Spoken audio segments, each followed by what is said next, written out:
Hello, my dear viewers. I am Anwar Hussain Barviya. Welcome you to your channel AHB Physics. So we are studying class 11 physics, and in class 11 physics we are studying motion in straight line. So in motion in straight line we have already gone for 3 lectures. So this will be the 4th lecture in motion in straight line. So in this class we are about to study the kinematic equations for uniformly accelerated motion. Kinematic equations को हम लोग क्या बोलते हैं, equations of motion भी बोलते हैं.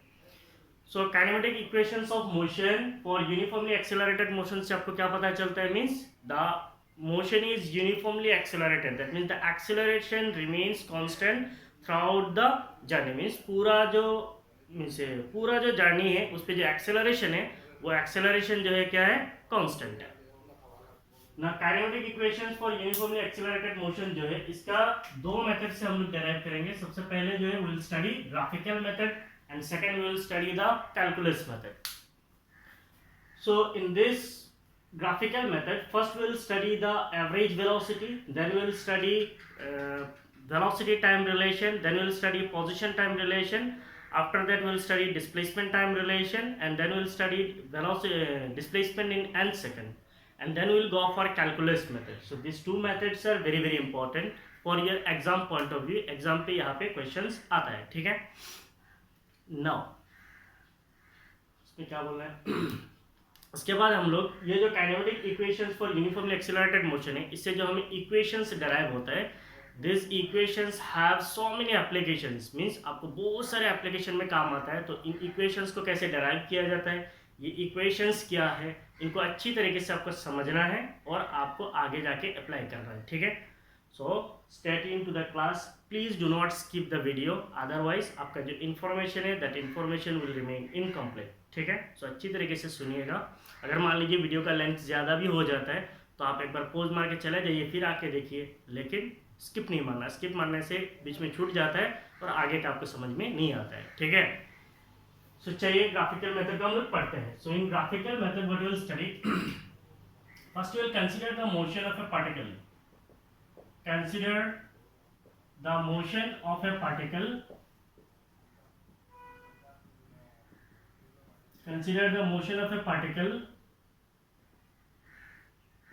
in a straight line with constant acceleration. As shown below. So we are considering the motion of a particle. Consider the motion of a particle in a straight line with constant acceleration as shown below. So first we are considering the motion of a particle. Suppose there is a straight line. So this is a straight line. If you consider this is the origin, means this is the origin, so its position is 0. If you consider some other position, मान लीजिए ये origin जो है, तो origin जो है basically क्या होगा, 0 मीटर होगा. We are considering a position, say that position is x naught. x naught का मतलब क्या है, it is the initial position. We are considering a position, the position is x naught, it is the initial position. We are considering one more position, say that position is x and it is the final position. If you consider the initial velocity, say that initial velocity is v naught, and we are considering the final velocity, suppose that final velocity is v. तो मान लीजिए ये 0 से लेके v not तक जो है, ये जो इनिशियल पोजीशन है मान लीजिए ये 5 मीटर है, और ये जो फाइनल पोजीशन है ये कितना है, 15 मीटर है. इसका मतलब ये 0 है, ये ओरिजिन है, ये आपका इनिशियल पोजीशन है, ये आपका फाइनल पोजीशन है, ठीक है. Now if you consider the initial time, so I am replacing this. If you consider the initial time as 0, so we'll start from 0, and if you consider the final time, suppose the final time is t. So we are considering that suppose our object is moving from time t equal to 0 to time t equal to t. लेकिन हमारा जो position है उसको हमने origin से नहीं लिया है, एक इनिशियल पोजीशन को कंसीडर किया है. वो इनिशियल पोजीशन क्या है, ओरिजिन से थोड़ा दूरी पे है. सपोज ओरिजिन जो है 0 पे है, तो x नॉट जो है वो 5 मीटर पे, मींस कुछ एक दूरी पे है, 1 मीटर हो सकता है, कुछ भी हो सकता है. So it is not starting from origin. तो हमारा जो ऑब्जेक्ट है, that object will move from x naught to x. हमारा ऑब्जेक्ट कहाँ से कहाँ तक मूव करेगा, x नॉट से लेके x तक मूव करेगा, ठीक है. सो हियर आपको तो ऐसे पता है, मैंने बोल दिया what is x not, is the initial position, and this initial position is x naught is the initial position at t equal to 0. So at time t equal to 0 आपका initial position क्या है, x naught है. X is the final position, x is the final position at t equal to t, means time at time t भी बोल सकते हैं. So x naught is the initial position at t equal to 0 नहीं लिखे, ऐसे भी बोल सकते हैं at time t equal to 0, at time t equal to t. Now what is v naught? V naught is the initial velocity of the particle. V naught is the initial velocity of the particle. Velocity of the particle. And what is v? V is the final velocity of the particle. So v naught is the initial velocity of the particle, v is the final velocity. मान लीजिए initially आपका object जो यहाँ से शुरू करता है, सो अगर इनिशियली बोलेंगे तो इनिशियल वेलोसिटी कितना है, मान लीजिए 0 मीटर पर सेकंड है, and say the final velocity is 10 metre per second है. तो इसका मतलब आपका जो ऑब्जेक्ट का इनिशियल वेलोसिटी है, में स्टार्ट कहाँ से करता है, that initial velocity 0 metre per second. ऐसा भी हो सकता है, मान लीजिए आपका गाड़ी जो है यहाँ से ऑलरेडी स्टार्ट कर दिया, तो यहाँ पे कितना होगा, यहाँ से शुरू किया तो यहाँ पे होगा 0 मीटर पर सेकंड. यहाँ से गाड़ी जो है मान लीजिए यहाँ तक पहुँच गया, तो यहाँ पे जाने के बाद इस व्हीकल का वेलोसिटी कितना होगा, से मान लीजिए 5 मीटर पर सेकंड. अब यहाँ से मूव करेगा और कांस्टेंट एक्सेलरेशन है मान लीजिए, तो इसका मतलब वेलोसिटी विल रिमेन कांस्टेंट. तो यहाँ पे जाने के बाद फाइनल वेलोसिटी कितना हो जाएगा, ओके इनिशियल मान लीजिए 0 से ही कंसीडर करते हैं, एंड फाइनल कितना है 10 मीटर पर सेकंड है, क्योंकि वेलोसिटी यहाँ पे चेंज नहीं होगा, है कि नहीं, कांस्टेंट एक्सेलरेशन है. So now first we will derive the expression for average velocity. So how to derive the expression for average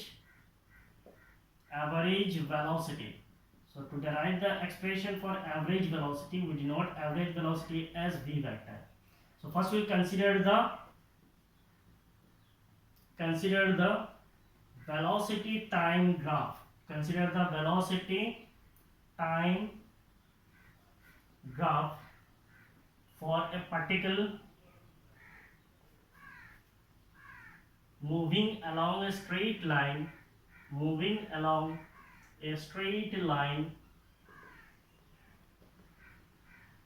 Consider the velocity time graph. So we are drawing the velocity time graph for a particle moving along a straight line. So we consider the velocity time graph. Suppose this axis, y-axis, is your velocity axis, and this axis is the time axis. Say this is the origin or the reference. So velocity time graph is uniform. So आपका graph कैसे होता है, ऐसे. So if we consider this time, suppose this time is t, ये जो time है ये t है. आपका मान लीजिए इनिशियल वेलोसिटी, कार का जो इनिशियल वेलोसिटी, मान लीजिए कोई भी पार्टिकल है, पार्टिकल का इनिशियल वेलोसिटी कितना है, v नॉट है, और इस टाइम पे इसका फाइनल वेलोसिटी कितना है, इस टाइम पे इसका फाइनल वेलोसिटी है v. इसका मतलब at time t equal to 0, तो ये हो गया आपका टाइम t इक्वल टू 0, ये जो पोजीशन है दैट इज ओरिजिन, यही हो गया आपका at time t equal to 0, और ये हो गया आपका at time t. At time t equal to 0 velocity कितना है, v नॉट है, at time t equal to t velocity कितना है, v. तो अगर हम लोग यहाँ पे और एक लाइन ड्रॉ कर लेंगे, then there will be an area. C area पे बाद में जा रहा हूँ. सपोज ये मान लीजिए O है, सो ये क्या होगा A, मान लीजिए इसका मैं नाम दे देता हूँ B, ये पॉइंट का नाम दे देता हूँ C, और इस पॉइंट का मैं नाम दे देता हूँ D, क्योंकि ये ग्राफिकल मेथड में इन पॉइंट्स का यूज होता है. अब ये ग्राफ के अंडर पे जो एरिया है इसको मैं मार्क कर रहा हूँ. Suppose this is the area under the graph, so this is the area under the graph. ठीक है. So this is the velocity time graph for a particle moving along a straight line. Now if you define the area under velocity time graph, what is the area under velocity time graph? The area under velocity time graph,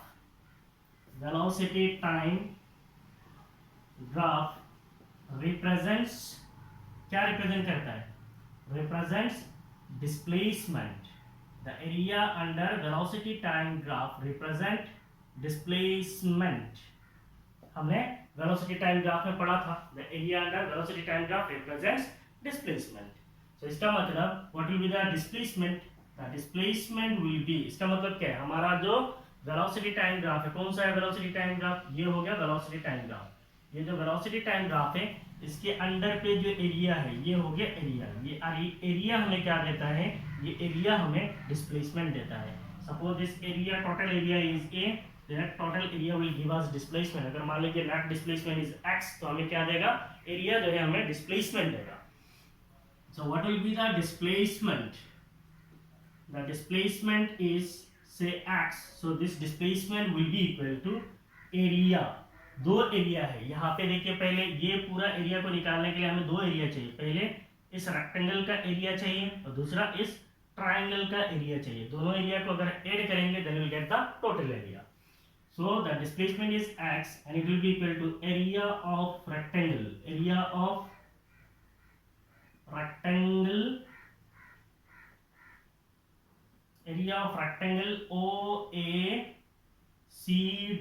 plus second का area, that is area of triangle, area of triangle ABC, area of triangle ABC। तो इन दोनों, एक rectangle दूसरा triangle, दोनों का area add करेंगे then will get the total area, और total area से हमें क्या मिलेगा, डिस्प्लेसमेंट।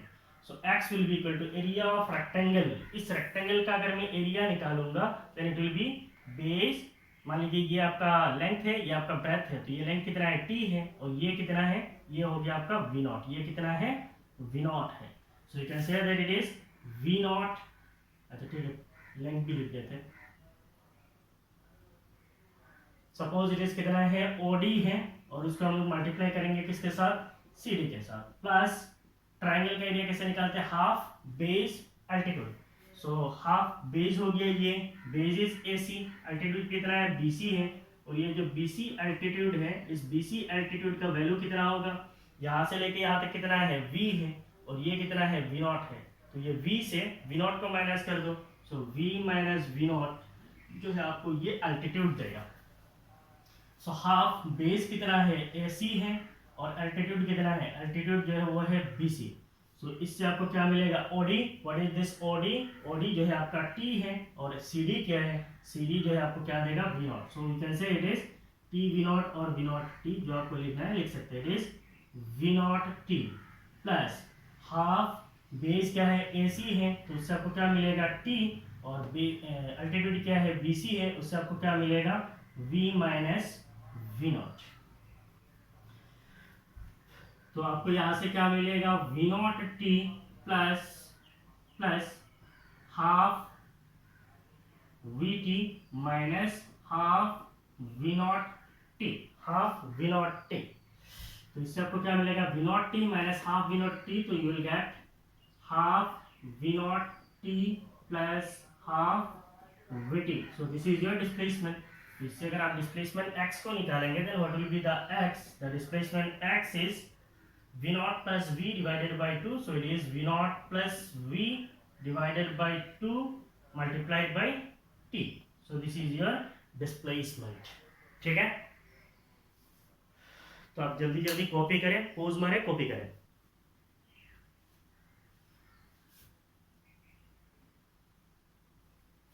दिख रहा है, yes.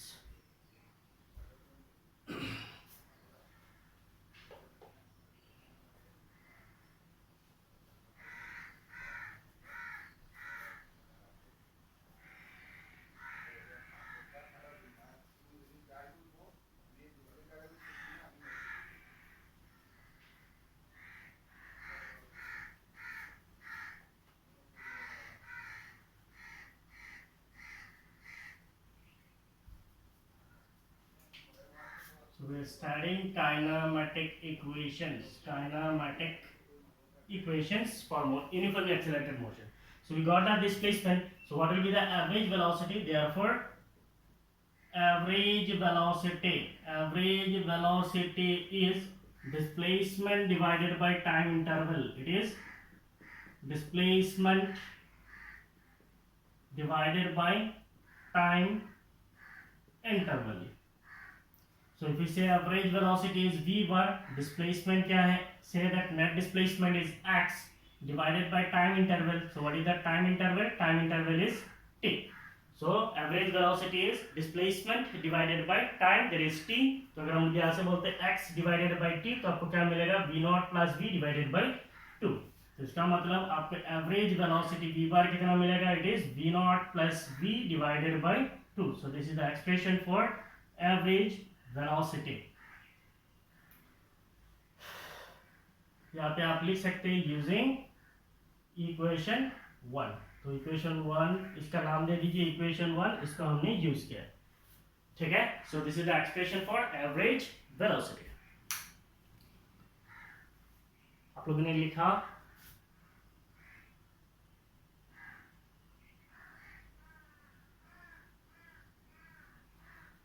So next we'll derive the expression for velocity time relation. Means velocity और जो time है इसके बीच में relation क्या है? Means आपका जो kinetic equation है, kinetic equations actually आपको क्या देता है? Kinetic equations actually establish the relationship between initial position, final position, initial velocity, final velocity, acceleration, time. ये जितने भी quantities हैं इनको एक साथ जोड़ने के लिए, इनके बीच में रिलेशनशिप्स को निकालने के लिए जो इक्वेशंस है इन्हीं को ही काइनेमेटिक इक्वेशंस कहा जाता है. ठीक है. तो secondly we will study velocity time relation. What is the velocity time relation? So हमारा जो पार्टिकल है that particle is moving with constant acceleration. So as the particle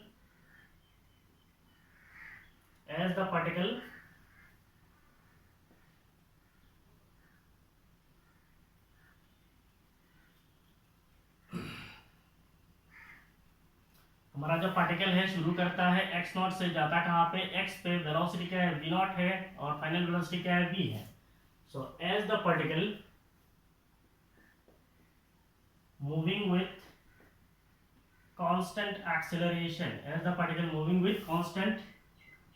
acceleration, the displacement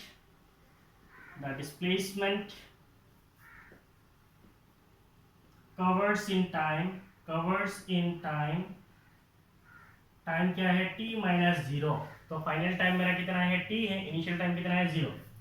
So the displacement covers in time t minus 0 is, what is the displacement covers? The displacement covers is x minus x naught.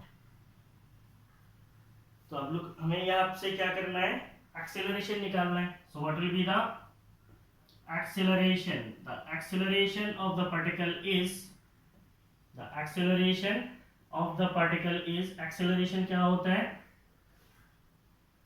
Rate of change of velocity. So acceleration को अगर हम लोग बोलते हैं a, then it is change in velocity divided by change in time.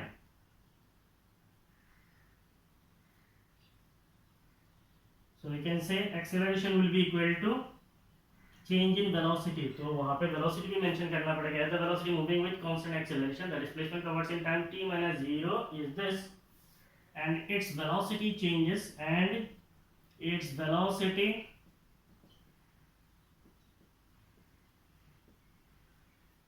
एक second.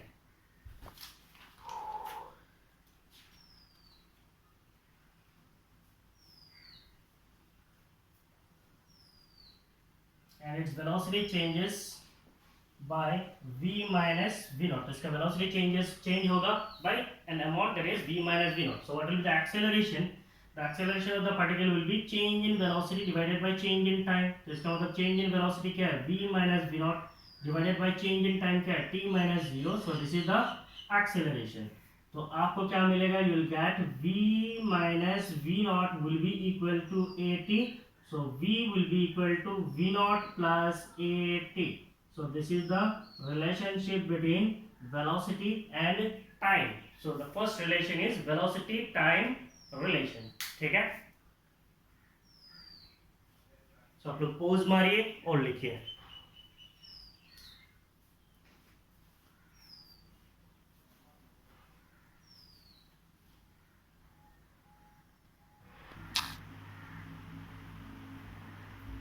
So the third equation that we will derive is the position time relation.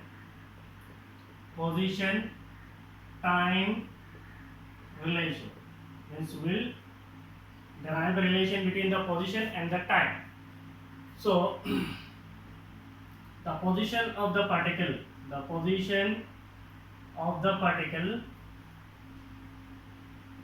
at time t equal to 0 is x naught. So हम लोग जानते हैं at time t equal to 0 the position of the particle is t naught, and at time t equal to t the position of particle is x. So the position of the particle at time t equal to 0 is x, and at time t equal to t is x. So the position of the particle at time t equal to this and at time t equal to this. So इसको ऐसे inverted comma के अंदर डाल दीजिए. Means time t equal to 0 पे position x naught है and time t equal to t पे position x है. So what is the net displacement of the particle? The net displacement of the particle is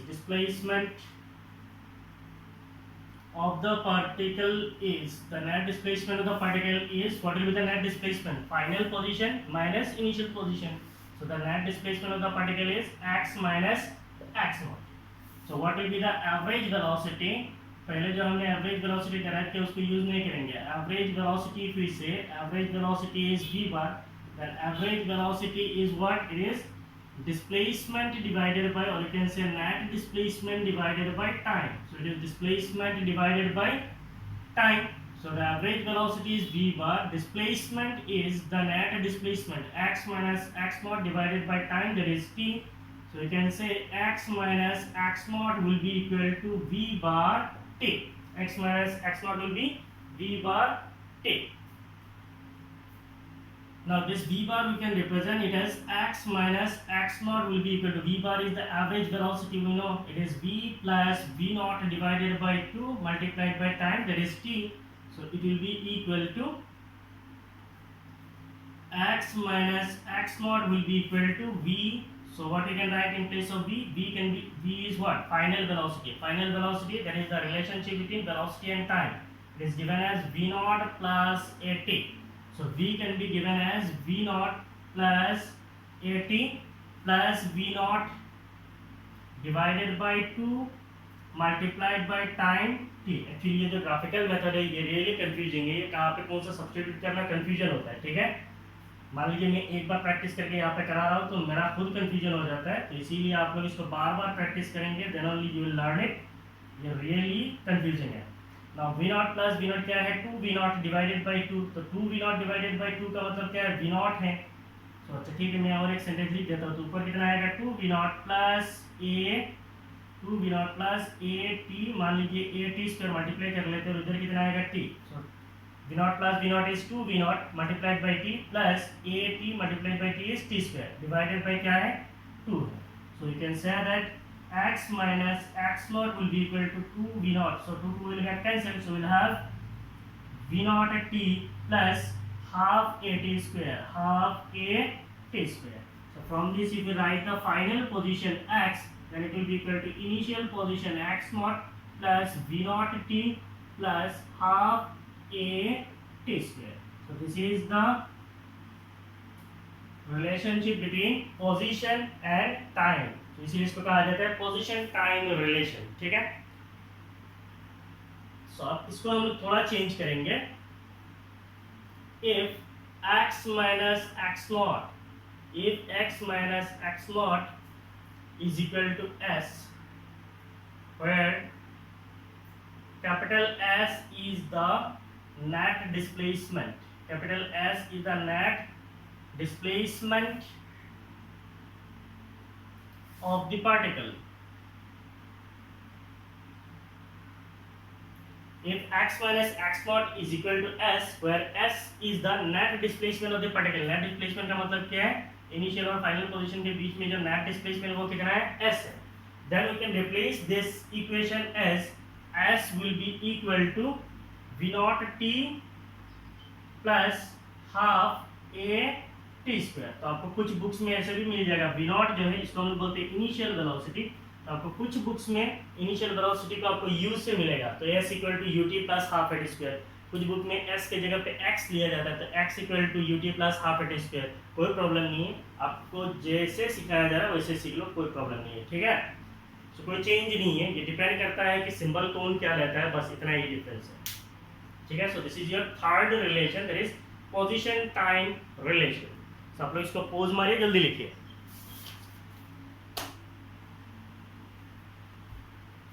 हो गया।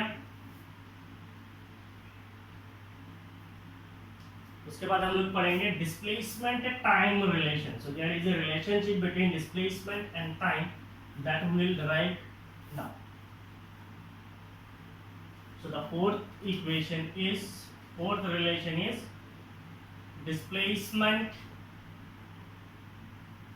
time relation. Displacement time relation. So we are considering the uniformly accelerated motion. The average velocity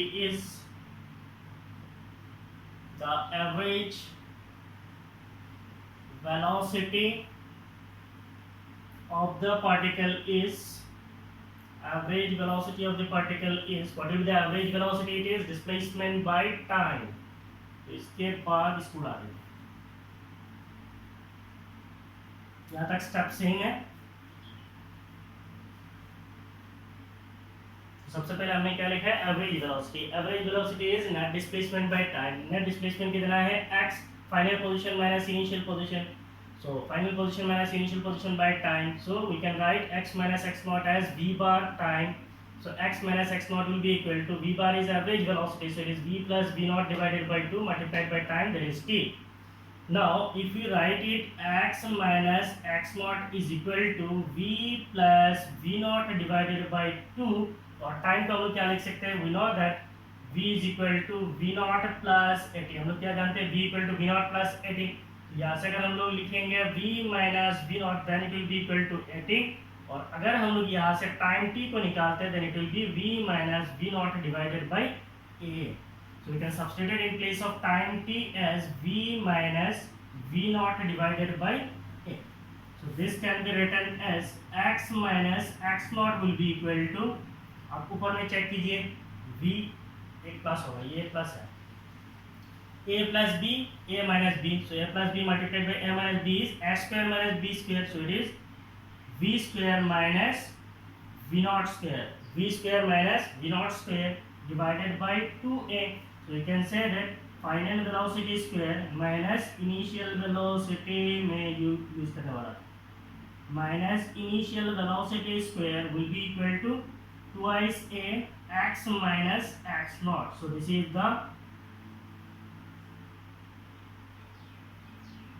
displacement time relation. तो फिर displacement और time कहाँ से है, velocity displacement relation. So is the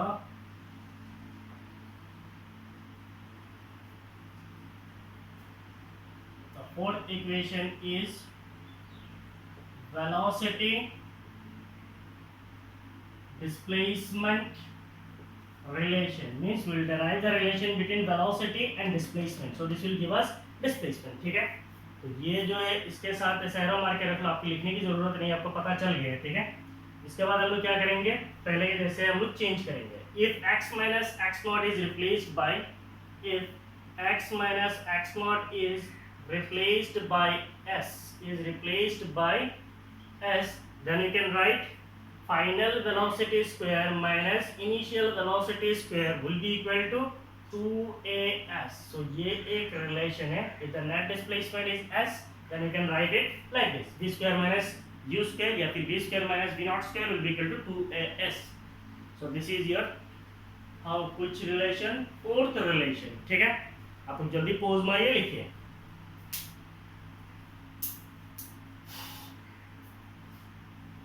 हो गया।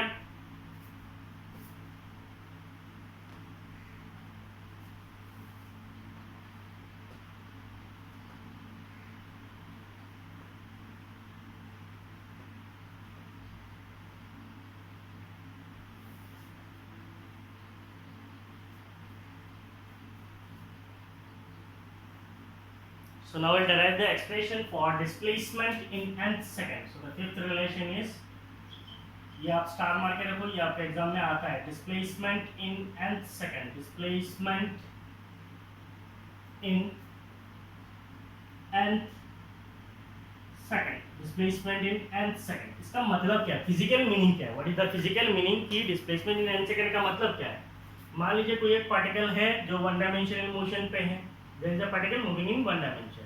ये मान लीजिए इसका ओरिजिन है, यहाँ पे कोई एक टाइम होता है, मान लीजिए ये पहला सेकंड है, ये सेकंड सेकंड है, ये थर्ड सेकंड है, तो this is first second, second second, third second, ये से फोर्थ सेकंड है, ये क्या है, फिफ्थ सेकंड है। तो अगर मैं बोलता हूँ ये जो फिफ्थ सेकंड टाइम है, that fifth second time is nth second है, फिफ्थ सेकंड मेरा क्या है, nth सेकंड है। इससे पहले वाला सेकंड क्या होगा, n-1 होगा।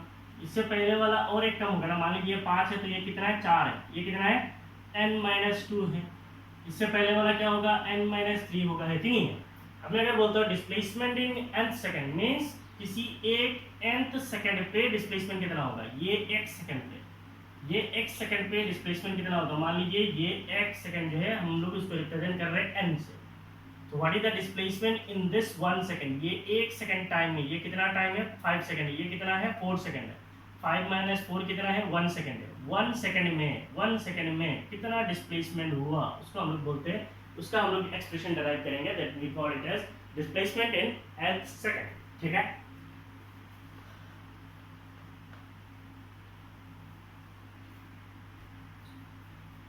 now we'll write the displacement of the particle, the displacement of the particle at any time t is, किसी एक टाइम t पे डिस्प्लेसमेंट कितना होता है, s इज इक्वल टू क्या होता है, v0 t plus half a t square. The displacement of the particle at any time t is s and it is v0 t plus half a t square, just now we have derived. So what will be the displacement of the particle in nth second, the displacement of the particle in nth second, displacement of the particle, the displacement of the particle in nth second is, the displacement of the particle in nth second is, what will be the displacement, that displacement is, say displacement in nth second हम लोग निकालने वाले हैं, so it will be equal to sn minus sn-1। मैंने आपको समझाया था, मान लीजिए ये n है तो ये पहले वाला क्या, इससे पहले वाला क्या होगा, n-1, तो अब यहाँ से हमें क्या मिल जाएगा, डिस्प्लेसमेंट मिल जाएगा। So displacement in n second is s of n minus s of n-1। s of n का मतलब क्या है, displacement in n second, s of n-1 का मतलब क्या है, डिस्प्लेसमेंट इन n-1 सेकंड। तो इसको हम लोग क्या कर सकते हैं, s of n, तो इसका मतलब हम यहाँ पे अगर हम लोग सब्स्टिट्यूट करेंगे तो हमें क्या मिलेगा, v0 टाइम t के जगह पे क्या हो जाएगा, n second plus half a time t के जगह पे क्या डालेंगे, n square. So this is your displacement in n second minus s of n-1। s of n-1 का मतलब क्या है, v0, सो ये रहेगा आपका v0, t के जगह पे क्या आ जाएगा, time is n-1 plus, so this is plus half, so this is half a, t के जगह पे क्या हो जाएगा, n-1 square. So this is the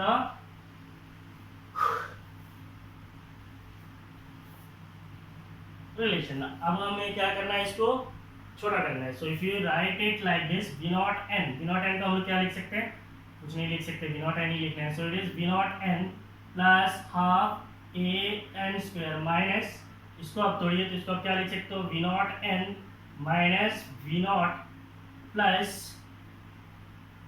half a n-1 whole square को हम लोग क्या लिख सकते हैं, a square plus b square minus twice n, a square plus b square minus twice a भी होता है ना, so minus twice n। So this will be the relation. इसको हम लोग लिख सकते हैं v0 n plus half a n square minus, इधर क्या है, v0 n है माइनस v0 है प्लस हाफ, अभी इसको तोड़ सकते हैं, चलो। So minus v0 n minus minus will become plus v0, फिर इधर क्या आएगा, minus minus half A N square, फिर आएगा ये माइनस हाफ ए, फिर आएगा minus minus will become plus, this two will get cancelled, so it is an, correct।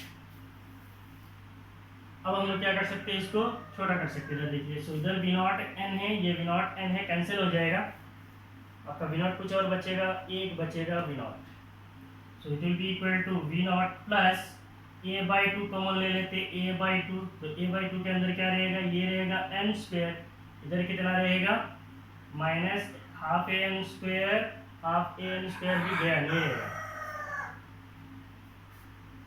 तो मतलब एन स्क्वायर भी चला गया, तो आपके पास क्या बचेगा, ये 4 टर्म चला गया v नॉट, और ये बचा हुआ a/2 मैंने कॉमन ले लिया, तो इधर कितना बचेगा 1 प्लस 2, a/2 ले लिया 2n, और 2n प्लस 1, तो इसको हम लोग लिख सकते हैं 2n plus 1, so this is 2n plus 1, ठीक है। So this is the displacement in n second, so the displacement in n second is given as initial velocity v naught plus a/2 2n plus 1,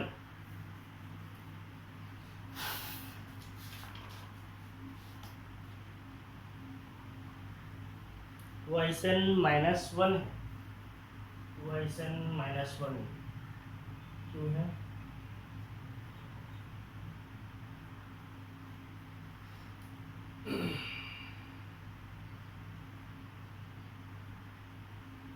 a/2 मैंने common लिया, ये minus है ना, minus a/2 होगा, इसका मतलब a प्लस डालेंगे तो यहाँ पे माइनस जरूर आएगा, सो it is 2n minus 1।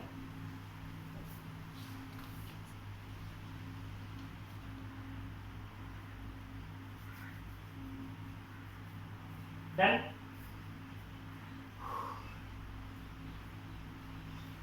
so this is the displacement of the particle in nth second, ठीक है। उसके बाद हम लोग पढ़ेंगे kinetic equations for uniformly accelerated motion and that will be calculus method, ठीक है। calculus method जो बेसिक मैथमेटिक्स का इंटीग्रेशन लगा के करना है, that is very easy, ठीक है।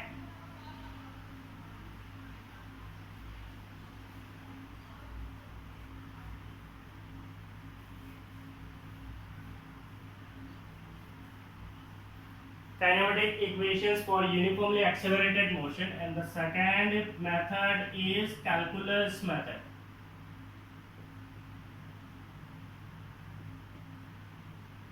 calculus method। So in this method first we will derive the relation for velocity time relation, velocity time relation, so how to derive the equation for velocity time relation, the instantaneous acceleration, the instantaneous acceleration of the particle is instantaneous acceleration of the particle is instantaneous acceleration of particle is given as a, and it is rate of change of velocity, that is a is equal to dv by dt, so this can be written as dv will be equal to a dt, dv will be equal to a dt। now if we integrate on both sides, so integrating on both sides, if we integrate on both sides then we will get integration of dv will be equal to integration of a dt। यहाँ पे कौन सा term change हो रहा है, velocity change हो रहा है, इनिशियल वेलोसिटी क्या था v नॉट, फाइनल वेलोसिटी क्या है v है, और यहाँ पे क्या चेंज हो रहा है टाइम, इनिशियल टाइम कितना है 0 है, फाइनल टाइम कितना है t, तो इसका मतलब integration of dv is v, so will get v minus v not, upper limit minus lower limit. आपको सब्स्टिट्यूट करना आता है, आई होप नहीं आता है, चलो एक बार दिखा देते हैं। इंटीग्रेशन ऑफ dv हमें क्या मिलेगा, integration of dv is v, what is the limit, the limit is from v naught to v, that is upper limit v, lower limit is v naught. यहाँ से हमें कांस्टेंट है, that is integration a जो है constant है, क्योंकि ये constant acceleration ये बाहर आ जाएगा, इंटीग्रेशन ऑफ dt होगा, इंटीग्रेशन ऑफ dt हमें क्या मिलेगा t, the limit is from 0 to t, तो यहाँ से हमें क्या मिलेगा, upper limit v minus lower limit v naught will be equal to at. So you can say that v equal to v naught plus at. So this is the first relation, that is velocity time relation. ठीक है. Now the second one is we'll derive the relation between position time relation. So for deriving the position time relation, we will consider the instantaneous velocity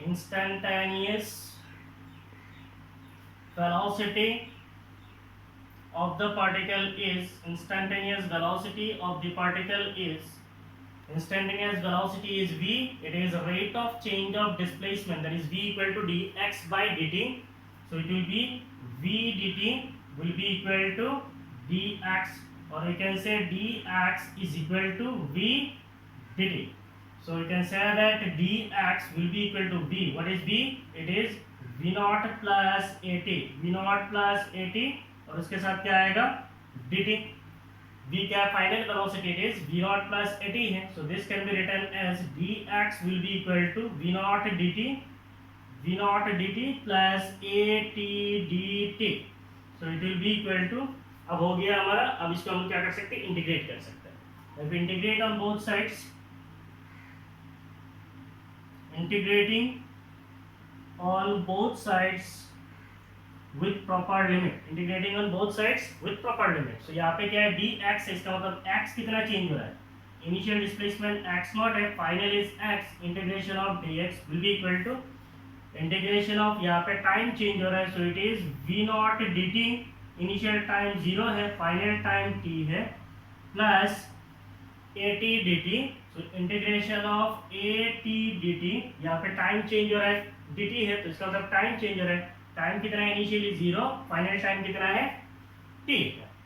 तो इससे हम लोग क्या लिख सकते हैं, इंटीग्रेशन ऑफ dx करेंगे तो आएगा x, तो हम लोग लिख सकते हैं x minus x naught will be equal to, यहाँ से अगर हम लोग v नॉट जो है उसको निकाल लेंगे, सो it is v not, integration of dt क्या होगा, t होगा, so will get v naught t plus, so this is the plus, यहाँ से हमें क्या मिलेगा, a जो है कांस्टेंट है, ये बाहर आ जाएगा, इंटीग्रेशन के अंदर रहेगा t dt, integration of t dt is t square by 2, so it is t square by 2.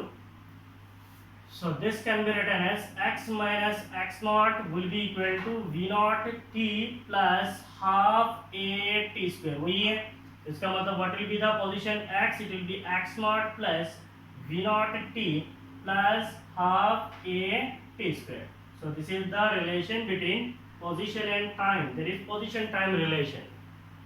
ठीक है, सपोज मारिए, जल्दी लिखिए.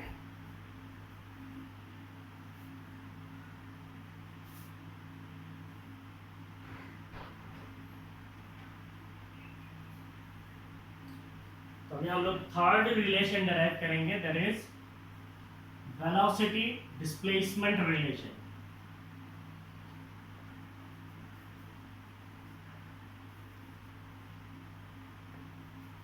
Third relation is velocity displacement relation. So to derive the velocity displacement relation, we will consider the instantaneous acceleration. The instantaneous acceleration of the particle is instantaneous acceleration of the particle is instantaneous acceleration is a, it is dv upon dt. So a is dv by dt. So you can write a is equal to dv by dx, और इधर लिख सकते हैं dx by dt. कोई गड़बड़ है, कोई problem नहीं है, इस dx को काट दो, कोई प्रॉब्लम नहीं है, तो आपको क्या मिलेगा, dv by dt. So you can write it. तो इसको हम लोग क्या लिख सकते हैं, dv divided by dx, और dx by dt क्या होता है, rate of change of displacement. इसका मतलब आपको क्या मिलेगा, वेलोसिटी. इसका मतलब आपको क्या मिल रहा है, a dx is equal to v dv, a dx is equal to v dv.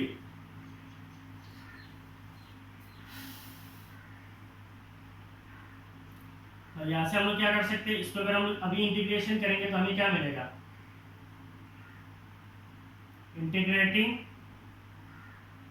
integrating on both sides, we'll get integration of a dx. यहाँ पे x चेंज हो रहा है, so initially x naught, final is x will be equal to integration of v dv. यहाँ पे velocity change हो रहा है, initial is v naught, final is v. तो यहाँ से हमें क्या मिलेगा, a is constant निकल जाएगा. इंटीग्रेशन ऑफ dx हमें क्या मिलेगा, integration of dx. Integration of dx क्या होता है, x, और x को अगर लिमिट डालेंगे तो हमें क्या मिलेगा, x minus x naught, upper limit minus lower limit will be equal to integration of v dv is v square by 2, और अपर लिमिट क्या है, v है, तो इसका मतलब क्या हो जाएगा, v square minus v naught square divided by 2. तो इसका मतलब हमें क्या मिलेगा, v square minus v naught square will be equal to 2a x minus x naught. So this is the relationship between velocity and displacement. Velocity displacement है इधर क्या है, नेट डिस्प्लेसमेंट है, इधर क्या है, वेलोसिटी है. So velocity displacement relation is this one. अगर x minus x naught को s से रिप्रेजेंट करेंगे then what will get, v square minus v naught square will be equal to 2as. और वहां पे अगर हम लोग रिप्रेजेंट करेंगे, जैसे मान लीजिए यहाँ पे x minus x naught को अगर हम s से रिप्रेजेंट कर देंगे then s will be equal to v naught t plus half at square. ठीक है, तो ये हो गया आपका कैलकुलस मेथड. और कैलकुलस मेथड जो है आपके एग्जाम में ज्यादा आता है, ग्राफिकल मेथड एग्जाम में ज्यादा नहीं आता. इससे पहले जो हमने पढ़ा वो ग्राफिकल मेथड है, वो ज्यादा नहीं आता है. तो कैलकुलस मेथड एग्जाम में ज्यादा आता है, उसको अच्छी तरीके से प्रैक्टिस करके रखना है. ठीक है, अभी आप लोग पोज मारिए, लिखिए, हम लोग और एक न्यूमेरिकल करेंगे. That is NCERT example 3.4.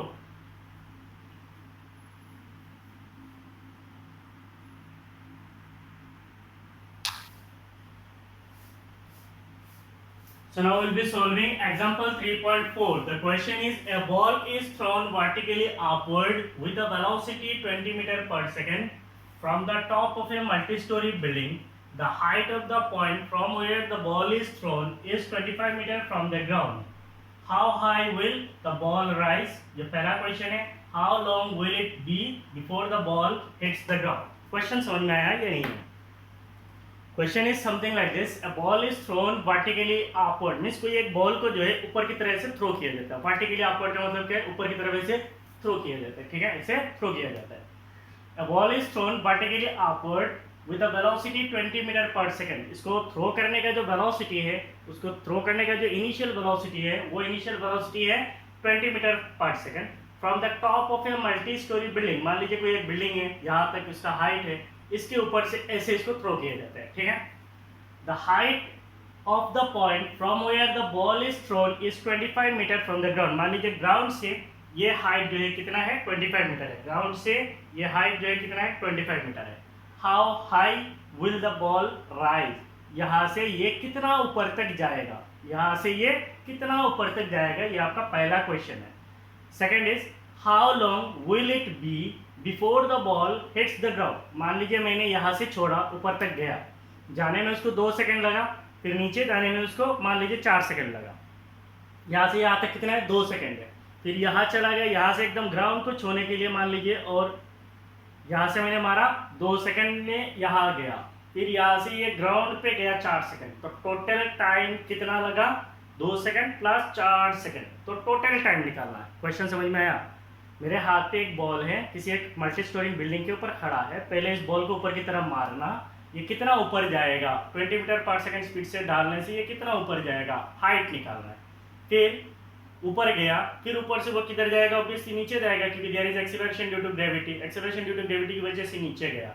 मैंने यहाँ से मारा, ऊपर गया, फिर ऊपर से नीचे गया. मैं मारने से लेके एकदम नीचे पहुँचने तक कितना समय लगेगा, ये मेरा सेकेंड क्वेश्चन है. ठीक है, तो ऐसा क्वेश्चन जो है सोल्व करना आपके लिए बहुत ज़रूरी है. ये ऐसे क्वेश्चन जो है बहुत सारे एंट्रेंस एग्जाम्स पे भी आता है, और ऐसे क्वेश्चन में बेसिकली स्टूडेंट फंसते भी है. ठीक है, सो कोशिश करते हैं हम इसको सोल्व करने के लिए. So first will describe the motion. मैं आपको इस मोशन को कुछ डिस्क्राइब करने की कोशिश करूंगा. ठीक है, एज पर एनसीईआरटी जैसे है वैसे मैं आपको समझा रहा हूँ. ठीक है, assume that there is a multi-story building. मान लीजिए ये कोई एक मल्टी स्टोरी बिल्डिंग है. So this is a building. इसके टॉप पे आप खड़े हो यहाँ पे, और यहाँ से आप बॉल को थ्रो करते हो, so you are throwing the ball. तो बॉल किधर जाएगा, आप यहाँ से अगर थ्रो करते हो तो बॉल ऊपर की तरफ जाएगा। मान लीजिए ये एक पॉइंट पे जाता है, say that point is a. अब ये बॉल यहाँ पे पहुंचा, फिर यहाँ से फिर किधर जाएगा, नीचे की तरफ जाके कहाँ पे जाएगा, ग्राउंड पे जाएगा। तो मान लीजिए इस पॉइंट का नाम मैं दे देता हूँ बी, और इस ग्राउंड का जो पॉइंट है इसका नाम दे देता हूँ मैं सी। और ये जो ग्राउंड लेवल है इसको मैं मान लेता हूँ ओरिजिन, दैट इज रेफरेंस। तो मेरा ओरिजिन क्या है, ओ है, और ये कौन सा है, ग्राउंड है।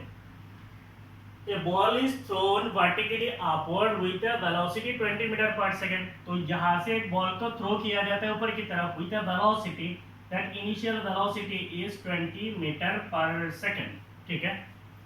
From the top of a multi-story building, the height of the point from where the ball is thrown is 25 metre from the ground। इसका मतलब ग्राउंड से जिस हाइट से बॉल को थ्रो किया जाता है उससे ग्राउंड का जो डिस्टेंस है, that distance is 25 मीटर। तो इसका मतलब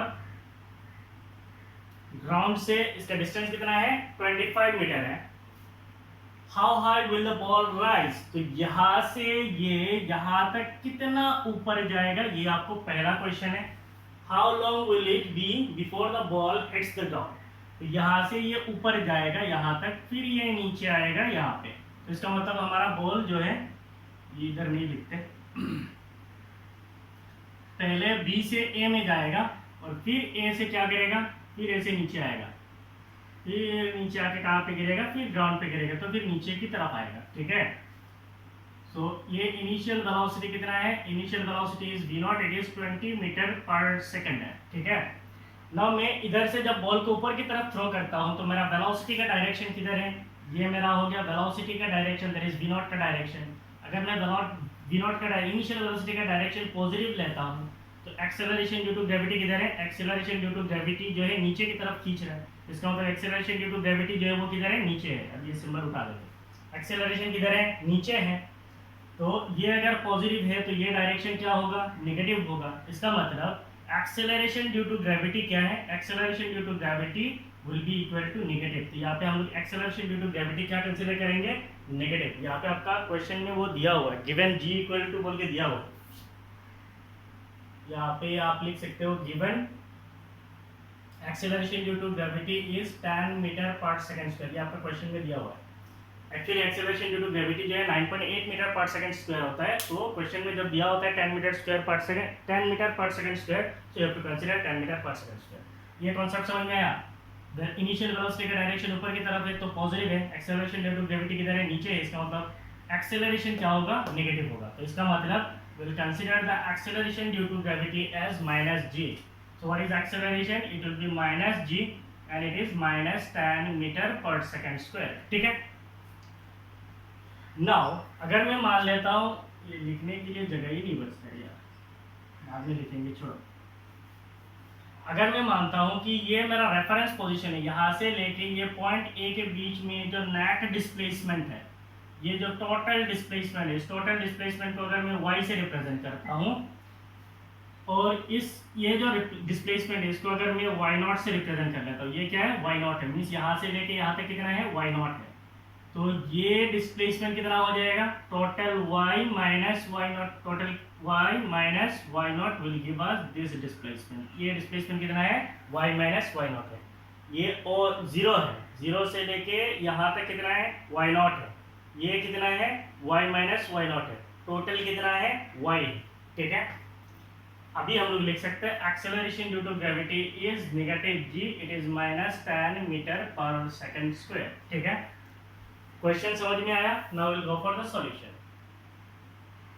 तो we'll do the first solution. पहला क्वेश्चन में हमारा दिया क्या, a ball is thrown vertically upward with a velocity, that means here we have initial velocity. हमारे पास कौन सा चीज दिया हुआ है, we have initial velocity. Initial velocity is v naught, initial velocity is 20 metre per second square.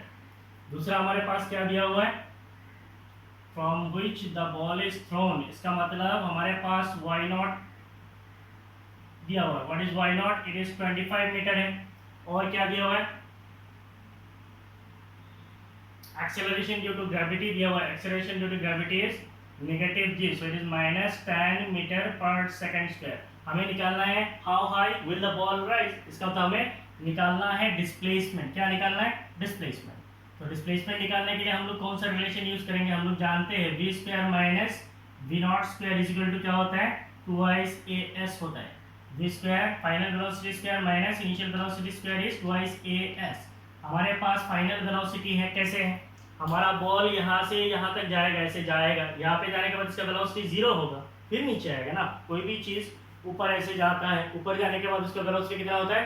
0 होता है. एक छोटा सा इंस्टेंट ऑफ टाइम के लिए 0 होता है, फिर वो नीचे आता है. इसका मतलब मेरा फाइनल वेलोसिटी कितना है? 0 है. इनिशियल वेलोसिटी मेरा कितना है? 20 है. एक्सेलरेशन ड्यू टू ग्रेविटी कितना है? -10 मीटर पर सेकंड है. मुझे क्या चाहिए? डिस्प्लेसमेंट चाहिए. तो है ही. इसका मतलब हम लोग कौन सा रिलेशन यूज करेंगे? इस रिलेशन को. So now will use kinematic equation. इनको कहा जाता है using kinematic equation. Simply using kinematic equation. What is the kinematic equation? The kinematic equation is v square minus v naught square will be equal to 2a. और displacement, ये जो displacement है कितना displace हो रहा है? यहाँ से लेके यहाँ तक जा रहा है, तो नेट डिस्प्लेसमेंट कितना है? Net displacement is y minus Y naught. इधर कितना आएगा? y minus Y naught. तो हमें निकालना क्या है? y माइनस वाई नॉट निकालना है. फाइनल वेलोसिटी कितना है? 0 है, तो 0 स्क्वायर माइनस इनिशियल वेलोसिटी कितना है? 20 स्क्वायर है, will be equal to 2s. Acceleration due to gravity कितना है? -10 है. इधर कितना आएगा? y minus Y naught. इधर कितना आएगा? -400 will be equal to -20 y minus Y naught. तो इसका मतलब क्या है? y माइनस वाई नॉट जो डिस्प्लेसमेंट है, द डिस्प्लेसमेंट इज 20 मीटर. तो इसका मतलब how high the ball will rise? The ball will rise up to A height of 20 metre from the point. कौन सा पॉइंट? जिस पॉइंट से हमने छोड़ा है. Thrown vertically upward with velocity, the height of the point from mean जिस point से हमने छोड़ा है, मीन्स यहाँ से ये कितना ऊपर जाएगा? 20 मीटर और ऊपर जाएगा, जाके फिर नीचे आने की मीन्स जी नीचे आने की कोशिश करेगा. ये हो गया हमारा पहला बिट. ठीक है. नाउ आते हैं हमारा सेकंड बिट पे. What is our second bit? The second bit is how long will it be before the ball hits the ground. इसका मतलब कितना समय लगेगा बॉल को ग्राउंड को छूने के लिए. पहले बॉल इधर से किधर जाएगा? ए पे जाएगा, फिर ए से बी होके फिर सी में आएगा. पहले मैं निकाल लेता हूँ बी से लेके ए तक जाने के लिए टाइम कितना लगेगा, फिर ए से लेके सी तक टाइम निकालेंगे, दोनों टाइम को ऐड करेंगे, will get the total time. So will consider for the upward motion from B to A. For the upward motion from B to A, B से A तक जाने के लिए जो upward motion है उसके लिए हम लोग कंसिडर करेंगे. तो upward motion के लिए मेरे पास क्या है? इनिशियल वेलोसिटी है, मेरे पास क्या है? डिस्प्लेसमेंट है, s है, मेरे पास मुझे क्या चाहिए? टाइम चाहिए. तो हम लोग एक रिलेशन यूज कर सकते हैं, v = v naught plus at. इसका मतलब हमारे पास एक्सेलरेशन है, इनिशियल वेलोसिटी है, फाइनल वेलोसिटी है, हम लोग टाइम इजीली निकाल सकते हैं. तो आपको सोचना है कौन सा इक्वेशन यूज करना है. So we can use from b to a if you want to find out time. So we can use for the upward motion from b to a we have v is equal to v naught plus at. सो मान लीजिए मैं time को ले लेता हूँ. पहला time है तो t1 है, तो v क्या है? मेरा फाइनल है 0 है, इनिशियल मेरा कितना है? 20 है, प्लस एक्सेलरेशन कितना है? -10 है, टाइम कितना है? 10 है, t1 है. तो इसका मतलब -10 t1 इधर आ जाएगा, तो हो जाएगा 10 t1 will be equal to कितना है? 20. तो what will be t1? t1 will be equal to 2 second. इसका मतलब for the ball to move from b to a, ball जो है b से a तक जाने के लिए समय कितना लगता है? 2 सेकंड समय लगता है. ठीक है. एंड आई होप आपके पास एनसीईआरटी टेक्स्ट बुक है और आपने ये क्वेश्चन देख लिया है. So I am removing it. तो पहले हमने मल्टी स्टोरी बिल्डिंग, कोई एक बिल्डिंग है, बिल्डिंग के ऊपर से बॉल को ऊपर की तरफ थ्रो किया, बॉल किधर गया? ऊपर गया. जब ये ऊपर जाएगा, ऊपर जाके एक ऐसा समय आएगा जब बॉल का वेलोसिटी जीरो हो जाएगा। जब बॉल का वेलोसिटी जीरो हो जाएगा तब जो है बॉल नीचे की तरह आने की कोशिश करेगा। तो दो समय लगेगा, पहले बॉल को ऊपर जाने के लिए एक समय लगेगा और फिर बॉल जो है ऊपर से नीचे की तरफ आने के लिए एक समय लगेगा। ऊपर जाने के लिए जो समय लगेगा उसको हम लोगों ने निकाल दिया है। अब बॉल किधर चला गया, ऊपर, इधर आने के बाद वेलोसिटी जीरो हो गया, बॉल किधर जाएगा, सीधा नीचे जाएगा। क्यों जाएगा, because of acceleration due to gravity. Acceleration due to gravity की वजह से जो जाने के लिए जो समय लगेगा, मान लीजिए वो समय को हम लोग कंसिडर कर लेते हैं टाइम t2, तो a से c तक जाने के लिए टाइम कितना लगेगा, that we have to find out. तो इसका मतलब b का ही पार्ट है। फॉर द डाउनवर्ड मोशन, ये मोशन कैसा है, डाउनवर्ड मोशन है। For the downward motion from a to c, for the downward motion from a to c, a से c तक जो डाउनवर्ड मोशन है उसके लिए अगर हम लोग time consider for the specification consider करेंगे डाउनवर्ड मोशन के लिए, हमारा इनिशियल क्या है, ये हो गया इनिशियल, ये हो गया हमारा क्या, रेफरेंस है। और अभी बॉल हमारा कहाँ पे है, यहाँ पे है। इसका मतलब बॉल पहले से ही कितना डिस्प्लेस्ड है, अच्छी तरीके से समझो। ये हो गया हमारा रेफरेंस, बॉल अभी कहाँ है, इधर है, इधर से किधर आएगा, नीचे आएगा। इसका मतलब पहले से ही मेरा बॉल कितना डिस्प्लेस क्या हुआ है, पहले से ही मेरा बॉल जो है 45 मीटर ऊपर है, इधर 25 है और इधर 20 है। तो पहले से ही मेरा बॉल कितना ऊपर है, 45 मीटर ऊपर है। तो इसीलिए इस सिंबल को वाई नॉट देने से गड़बड़ हो सकता है, इसीलिए इसको वाई नॉट नहीं देता हूँ, ठीक है। मैं अभी मान ले रहा हूँ कि मेरा बॉल कहाँ है, यहाँ है। तो ये जगह से लेके ये जगह तक इसका इनिशियल पोजीशन कितना है। So here we can consider the initial position से y naught is equal to कितना है, 45 मीटर। इनिशियल पोजीशन का मतलब क्या है, ये और ग्राउंड से लेके यहाँ तक के बीच में कितना ऊपर है बॉल, इट इज कितना है, 45 मीटर है। What will be the final position, the final position is 0 metre. क्यों है, क्योंकि बॉल यहाँ पे है, तो यहाँ से लेके यहाँ के बीच में टोटल डिस्टेंस कितना है, 45 मीटर है। बॉल यहाँ से आके यहाँ पे गिरेगा, फाइनली बॉल यहाँ पे आ जाएगा।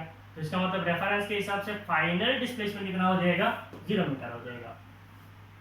और क्या चीज दिया हुआ है, acceleration due to gravity. Acceleration due to gravity तो हमें पता ही है, it is -10 metre per second square, -10 metre per second square. हमें क्या निकालना है, टाइम निकालना है। So we can use x equal to x naught plus v naught t plus half a t square, ये फॉर्मूला हम लोग यूज कर सकते हैं। तो x के जगह पे फाइनल पोजीशन हम लोग डाल देते हैं y, x नॉट के जगह पे डालते हैं initial position y not, plus v not means initial velocity से v not into t plus half a t square, ठीक है। अब यहाँ पे इनिशियल वेलोसिटी कितना होगा, y तो हमें पता है, y नॉट पता है, इनिशियल वेलोसिटी कितना होगा। इनिशियल वेलोसिटी मीन्स बॉल यहाँ पे है, कहाँ पे है, यहाँ पे है।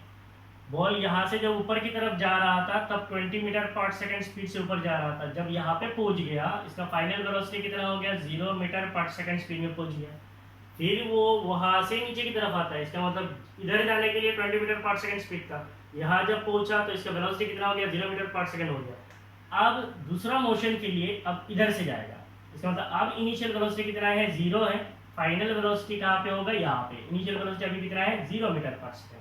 तो इस केस के लिए मेरा इनिशियल वेलोसिटी कितना हो जाएगा, v not is 0 metre per second है।